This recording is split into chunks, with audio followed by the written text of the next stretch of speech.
And a couple of 3 days ago, oh, hello, by the way, I'm Peter. Glad to make your acquaintance. A couple of 3 days ago, we started this small series on Get a Better Broadcast podcast and Voice Over Voice about e-learning narration. And then we spoke about pace and tone when you're doing such narrations. Yesterday, it was intonation and projection. Today, stamina and timing. Some more skills for your e-learning narration on Get a Better Broadcast podcast and Voice Over Voice. Stamina. Yeah, when you're doing e-learning narration, such reads can be pretty demanding. I mean, explaining a new procedure to an oncologist or orthodontist may involve complex language. Leading people through new regulatory procedures may need careful intonation because your voice will help explain those changes. A series of modules may need lots of preparation and patience and studio time with a read that is consistent and seamless. So you'll need to sound not just good, but consistently good. The scripts can be long and dense with detailed sub-clause sentences and multi-syllable words.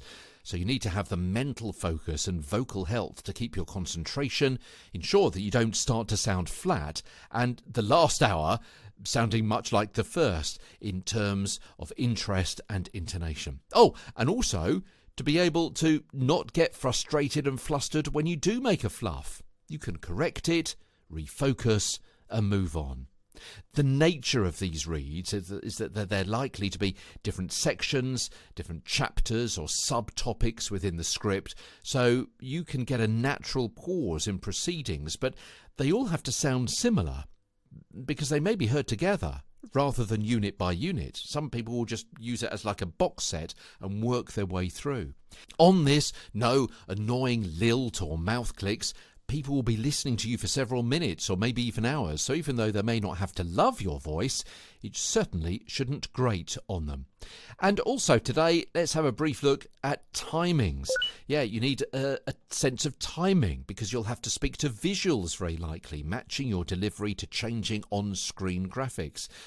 Maybe you won't always see a video, you'll just be working from still images and a time code, so some sense of understanding how you can use those to give a good performance will also be pretty useful as well.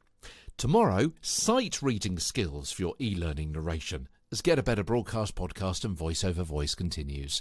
From London, I'm Peter Stewart.